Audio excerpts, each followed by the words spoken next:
احمد مجھے یہ بتائیے گا آپ کے خیال میں جو اس وقت کرنٹ سچویشن ہے اس میں یہ کتنی سینسٹیو ہے پاکستان کے لیے، اور جب نئی ارینجمنٹس ہو رہی ہیں ریجن میں بھی تو کتنا پاکستان کے لیے امپورٹنٹ ہے یہ؟ جی دیکھیں، اس سارے کانٹیکسٹ میں ہم ایک بات جب ایران اور امریکہ کی ہم کر رہے ہیں اور اس کے اوپر ڈیبیٹ کر رہے ہیں، تو آئی تھنک ایک بہت امپورٹنٹ فیکٹر اسرائیل فیکٹر ہے جو اس ساری چیزوں کو ڈرائیو کر رہا ہے بہت حد تک. ہمیں اس کو بھی انکارپوریٹ کرنا چاہیے. امریکنز کی جو مس کیلکولیشنز کہہ لیں اس کو، یا جو وہ سمجھ رہے تھے، یا جو پرسیپشن تھی ان کی ایران کو لے کے، وہ ہائیلی ڈریون تھی اسرائیل کی طرف سے.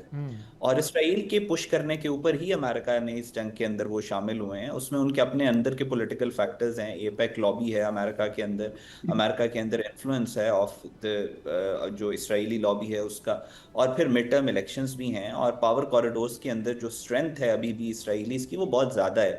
اس کے ساتھ ساتھ امریکہ، آپ کو ایک بات اور بھی ذہن میں رکھنی ہے کہ 1999 آنورڈز جو Richard Perle prince of darkness نے جو project of new American century Dick Cheney اور پال ولفووٹس کے ساتھ مل کے سارا کرافٹ کیا تھا مڈل ایسٹ کو لے کر، ڈونلڈ ٹرمپ کے آنے کے بعد، ڈونلڈ ٹرمپ کے آنے سے پہلے بھی ایون 2021 سے اس project of new American century سے ہٹنا شروع ہو چکا تھا یو ایس. اور یہ ایک سینٹیمنٹ کریٹ ہونا شروع ہو گیا تھا کہ امریکہ اپنے پیسے ویسٹ کر رہا ہے، ریسورسز ویسٹ کر رہا ہے ان جنگوں کے اندر شامل ہو کے جو مڈل ایسٹ کے اندر ان اینڈنگ وارز اور یہ سارا. اور پھر ڈونلڈ ٹرمپ بھی اسی پاپولر سینٹیمنٹ کو، اسی پاپولر ویو کو رائڈ کر کے اقتدار میں آئے. سو امریکہ اسٹریٹجک ریٹرینچمنٹ کی بات کر رہا ہے، مونرو ڈاکٹرن کی بات کر رہا ہے، اور امریکہ 2021 آنورڈز اپنا فٹ پرنٹ ڈیکریز کرنے کی بات کرتا چلا آ رہا تھا مڈل ایسٹ سے. یہ جو جنگ انہوں نے کی ہے ایران کے ساتھ، یہ بیسیکلی اسرائیل کے لیے آن دی ادر ہینڈ یہ لائف لائن ہے. اسی وجہ سے پچھلے 800 دنوں میں 4 دفعہ حملے کر چکا ہے اسرائیل ایران کے اوپر، کیونکہ اس کے علاوہ جیسے بل کلنٹن نے بھی کہا تھا کہ مڈل ایسٹ میں جو جنگیں ہو رہی ہیں وہ اس وجہ سے ہو رہی ہے کہ نتن یاہو اقتدار میں رہ سکے.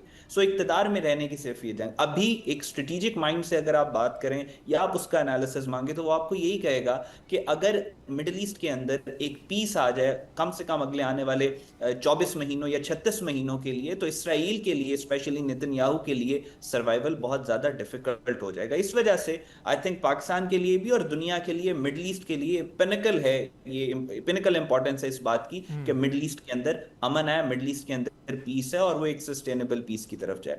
دوسرا یس پاکستان کے لیے. اور تیسری جو ہارموز والی بات آپ نے کہی ہے، آئی تھنک ہارموز کے اوپر میں ملک صاحب سے ٹوٹلی اگری کروں گا. اور میرا پرسپیکٹو اس پہ یہ ہے کہ آپ ہارموز، میری طرف سے آپ بند کر لیں ہارموز، ٹھیک ہے آپ کی ایگزسٹنس خطرے میں، آپ نے ہارموز بند کیا، لیکن ہارموز بند کرنے کے بعد نقصان کس کو ہو رہا ہے؟ کہ اسرائیل اور امریکہ کو نقصان ہو رہا ہے. اس سے کئی گنا زیادہ نقصان ایران کے الائز کو ہو رہا ہے.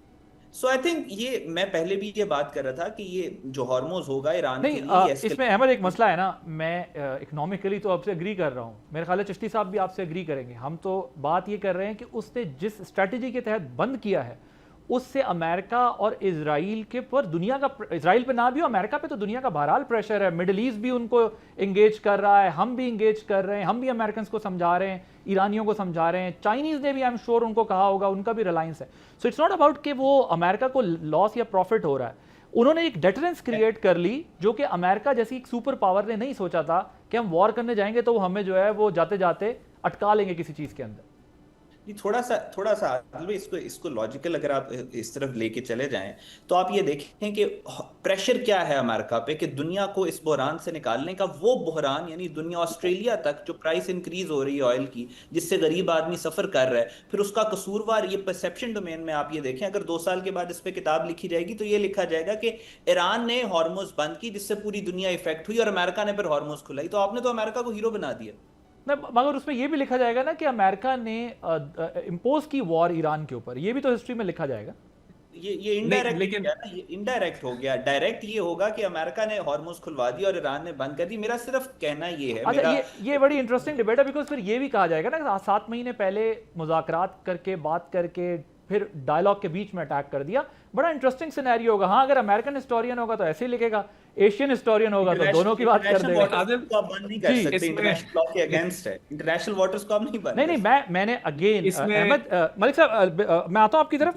میں جو پوائنٹ کلیئر کرنا چاہ رہا ہوں، میں کہہ رہا ہوں میں یہاں تک اگری کر رہا ہوں کہ اس سے پوری دنیا، میں نے تو یہ بھی کہا پوری دنیا کا لاس ہو رہا ہے، ریجن کا لاس ہو رہا ہے. میں یہ کہہ رہا ہوں کہ اس نے ایک اسٹریٹجی کے طور پر اتنی بڑی سپر پاور کو اس میں ہک کر لیا، وہاں سٹک کرا دیا. اب یہ بات ٹھیک ہے کہ یہ کوئی اچھا کام نہیں ہو رہا. اسٹریٹ آف ہارمز کھلنا پوری دنیا کی معیشت کے لیے بہت ضروری ہے. That I agree with you. میں تو بلکہ اس حق میں ہوں کہ 1 گھنٹے بعد کھلنا چاہیے. بٹ میں یہ کہہ رہا ہوں کہ کتنی بڑی سپر پاور نے اپنی وار امپوز کر کے پوری دنیا کو اکنامک کرائسس میں ڈال دیا. Iran it's not between America and Iran any more. جی ملک صاحب.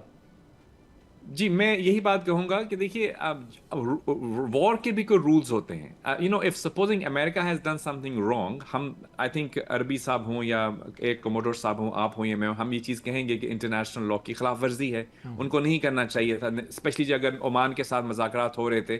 تو اس کے اوپر اگر ہم ہسٹری لکھیں گے 10 سال کے بعد, ہم یہی کہیں گے وی ول بی ان اگریمنٹ کہ یہ غلط تھا. لیکن ہم یہ کبھی بھی جسٹیفائی نہیں کر سکیں گے جو ایران نے کیا. یعنی آبنائے ہرمز کو بلاک ایران نے کیا ہے, یہ چیز آپ کو ذہن میں رکھنا ہے.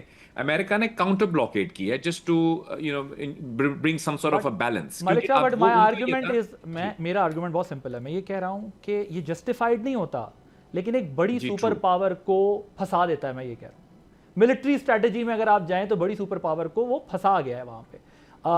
جسٹیفائڈ تو کسی صورت بھی نہیں ہے. ایک گلاس پانی بھی کسی کا بند کرنا جسٹیفائڈ نہیں. ہم مسلمانوں کا تو ایمان ہے کہ پانی جو ہے وہ انٹرنیشنل واٹرز پہ جو کچھ بھی ہو رہا ہے ہونے دیا جائے.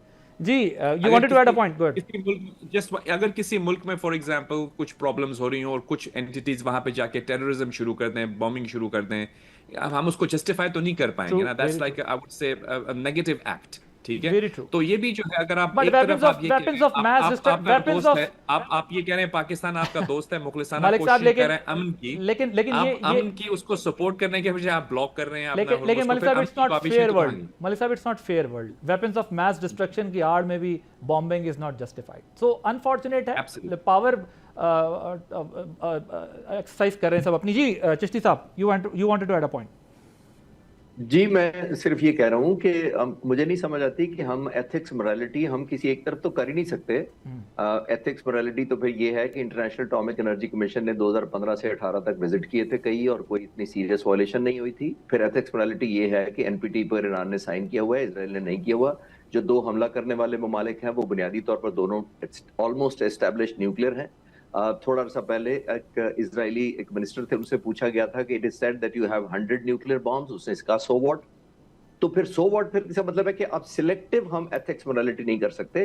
ایک جو بھی اتنا کمزور ملک اس کے خلاف super power who, backed by Israel who, 20,000 attacks کر دے اس کے اوپر, آلموسٹ سپریم اس کی کمانڈ ہو یا ایئر سپریمیسی ہو, تو ہم اس کو کہیں کہ نہیں اب تم ایتھکس اور morality تو چھوڑ رہے ہو نا, یہ تو غلط بات ہے. اس کا ویپنز آف میس ڈسٹرکشن کی بعد میں اپولوجی کی نا, اور وہ ایک پوری کی پوری نیشن آپ نے بومبنگ کر کے جو ہے. میں یہی عرض کر رہا ہوں کہ ایران کا سروائیول کا مسئلہ ہے, امریکہ کی وار آف چوائس ہے, ایران کے پاس وار آف چوائس نہیں ہے. اس نے یہ نہیں دیکھنا کہ کس کو, اس نے یہ دیکھنا ہے کہ میں امریکہ کو ڈائریکٹلی انڈائریکٹلی ایلائز ریجنل کہاں پین کریٹ کر سکتا ہوں. اور میں تو آپ لوگوں سے بھی تھوڑا, میں آپ لوگوں سے تھوڑا آگے جا کے بات کرتا ہوں. یہ نیشنل انٹرسٹ کی لڑائی ہے اپنے اپنے, اس میں ایتھکس اور morality کا تو کوئی گیم ہی نہیں ہے. سب کے اپنے اپنے نیشنل انٹرسٹ ہیں, اکنامک انٹرسٹ ہیں اور ریجنل انٹرسٹ ہیں. This what happening. 1 منٹ ملک صاحب, 1 منٹ احمد عربی صاحب. مجھے پتا ہے احمد جو ہے آپ کراس کریں گے میری طرح لمٹ, آپ دونوں تھوڑا سا احتیاط کریں گے مجھے پتا ہے. جی ملک صاحب 1 منٹ کنکلوڈنگ ریمارکس. جی میری تو صرف جی ایک یہی گزارش ہے کہ دیکھیں ہم جو بھی کر رہے ہیں پاکستان کے پوائنٹ آف ویو سے اگر ہم بات کرتے ہیں تو Pakistan is making sincere efforts to bring about peaceful settlement of this issue. میں سمجھتا ہوں پاکستان کی مخلصانہ کاوشیں تو یہی ہیں کہ ہم ایک نیوٹرل میڈیٹر کے طور پر اپنا کام کر رہے ہیں. اور of course we should strengthen ہماری اسٹیٹ کی جو ایفرٹس ہیں, فیلڈ مارشل کی, پرائم منسٹر کی, ان کو ہمیں اسٹرینتھن کرنا چاہیے. We should maintain a very neutral stance. اور اس حوالے سے جو کاوشیں پاکستان کر رہا ہے وہ اس لیے کر رہا ہے کہ دونوں میکسیملسٹک اپروچز کو کسی حد تک قریب لایا جائے اور اس مسئلے کا حل تلاش کر لیا جائے.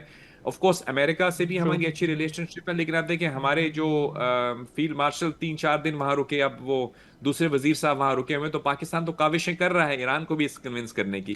ایران والے دوست تھے وہ نہیں آئے تھے اسلام آباد, امریکہ تو آنے والے تیار تھے. تو اوبیسلی اب ہم امید کرتے ہیں کہ یہ مسئلہ حل کی طرف جائے گا, دونوں اپنی اپنی پوزیشنز میں فلیکسیبلٹی لے کر آئیں گے تاکہ اس خطے میں امن بحال ہو. That is the goal of Pakistan, and I hope کہ جس طرح میں نے ٹاک شو میں آپ 3 پاورز کے ہوتے ہوئے جو ہے وہ میڈیشن والا رول پلے کیا ہے کہ دونوں سائڈز کے فلاز سامنے رکھے ہیں کہ یہ فلاز ہے. But I agree with you, ہمیں اپنے نیشنل انٹرسٹ کو پروٹیکٹ کرنا چاہیے بینگ پاکستانی, کہ پاکستان کی ایز اے کنٹری جو ایفرٹس ہیں وہ ریکگنائز ہو بھی رہی ہیں, اور ہمیں بھی اس کو پروٹیکٹ کرنا چاہیے کہ ہم دونوں کو یہ بتائیں کہ آپ کہاں غلط ہیں کہاں صحیح ہے. جو ہمارا رول ہے میڈیشن میں, اگر وہ ہماری اوپینین لے رہے ہیں, اور اگر صرف ہمارا پلیٹ فارم ہے تو وہ بھی پاکستان کے لیے تو قابل عزت بات ہے. Ahmed 1 minute please.